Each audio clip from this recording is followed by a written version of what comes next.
Are we good? We're good. Hey guys, what's up? Welcome back to my channel. Thank you so much for clicking on this video today. This video is going to be all about the different versions of keto. Clean keto, dirty keto, lazy keto. What the heck do they mean? If you are new to keto or you've been doing it for a while and you still just don't know what these terms mean, that was me. I want to help you figure it out. If weight loss is your goal, then it's super important to know what kind of keto dieter you are or want to be in order to be successful. So I'm just going to break it down in simple terms for you. I'm also going to be sharing some benefits and some risks that come along with it, just so you guys can figure out what is best for you. So let's get into the video. First, if you haven't done so already, make sure to do all the things, subscribe, like, comment. I love all the interaction. It makes me so happy, and your support truly does mean everything to me. Secondly, I always have to say this, but I am not a doctor or a medical professional, so if you do have any questions at all, please always consult your doctor first. So I am someone that has done keto, low carb, so many times before in the past, but I never really paid attention to those terms, clean keto, dirty keto, lazy keto. I never knew what it meant, and so I kind of just was winging it all these times, all these years. And you know what, maybe that was why I have never been successful. I didn't really know what I was doing and what was best for me. So I think it's really important to know what these terms mean and figure out what is best for you. You know, keto is something that I'm going to be doing for the rest of my life. So I want to have complete control over my diet and what I'm eating and how my body works and responds. So let's just get into it. Clean keto, dirty keto, lazy keto. What the heck do these mean? Let me break it down for you.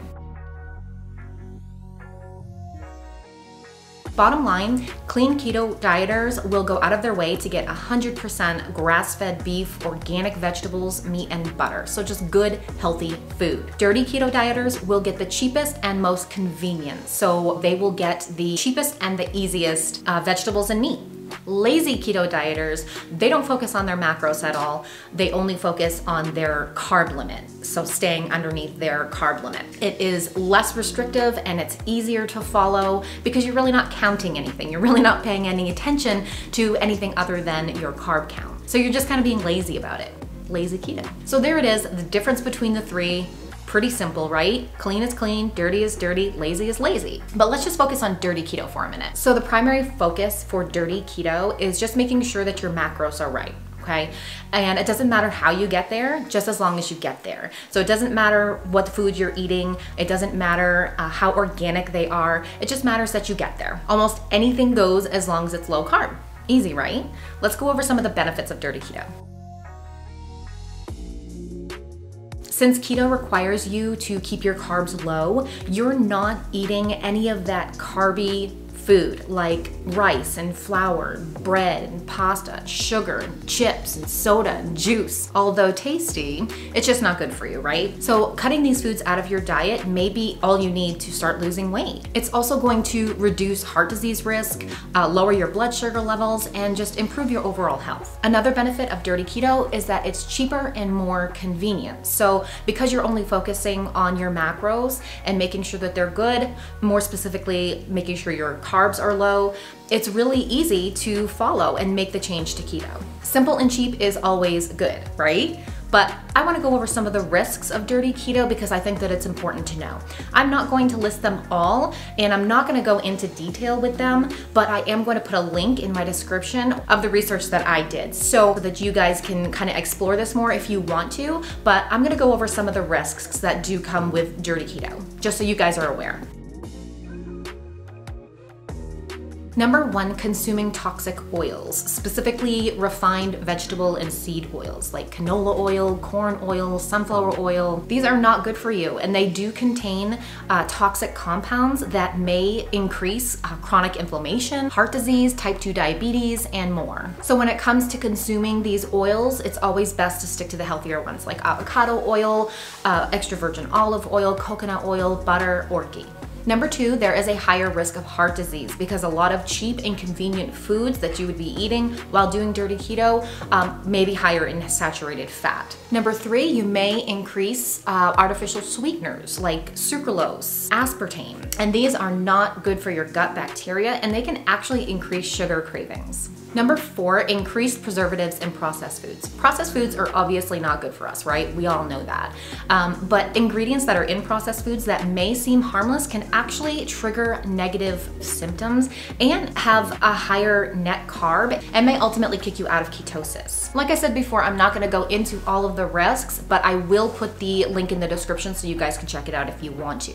But there are some risks to eating dirty. You know, you're not eating those clean organic foods all the time, so there are going to be some risks. But while there are downsides of dirty keto, it can still be useful and help you reach your goals. It helps you to transition from the American standard diet, a highly processed diet filled with high carbs. It helps you transition from that to a cleaner keto way of life without breaking the budget. It also helps you to stay in ketosis from meal to meal when you don't have those cleaner options available. So it makes life easier. So what do? I have lost 48 pounds in the last 25 weeks, and I am definitely a dirty, lazy keto dieter. If you know me, you know that I am simple. You know that I love easy. That is what's important to me. I don't have time to count, and I don't want to spend all that money on clean ingredients, even though they're good for you, obviously. The cleaner you eat, the better you will feel, and the more weight you're gonna lose. But you can still lose weight doing dirty keto, doing lazy keto. And that is just something that works for me because I don't want to stress about stuff like that. So dirty, lazy keto works for me. Sometimes when my weight will slow down though, I will start tracking my macros again, just to see if maybe I'm not getting enough protein or maybe I'm eating too much fat. You don't want to go over your fat count. But it's also important to know that you don't have to hit your fat macros. I have plenty of fat on my body for it to feed off of, for it to get energy from and fuel from. So I don't worry about hitting my fat macros, but I always make sure that I'm under 20 net carbs every single day because that is what's going to help me lose weight.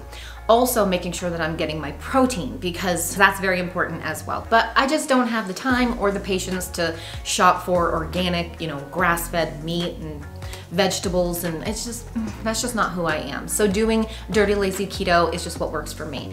It's super important to find what works for you. Everybody is so different. So if you are someone that would just feel so much better eating good, high quality, clean ingredients, then you are a clean keto dieter. But if you really just don't care that much and you just want to lose weight, if weight loss is just your goal, and you don't really care about eating, you know, some processed foods, obviously you want to limit them. You do not want to eat too many processed foods, but maybe dirty keto is for you. And maybe you want to count your macros. Maybe you want to track them and figure out how your body works and where you need to be as far as your macros in order for you to lose weight. But if you really don't care about your macros and you just want to make sure that you're staying low carb, then maybe dirty, lazy keto is for you. So just figuring out what is best for you, what works for you, and just doing it, you know? This journey is all about learning and figuring yourself out and experimenting with new things. So I hope you found value in this video. If you did, please like and comment below, and don't forget to subscribe to my channel. And that is it, guys. All right, I will see you at the next video. So stay safe and choose health. Bye. Most important for the keto, for the diet.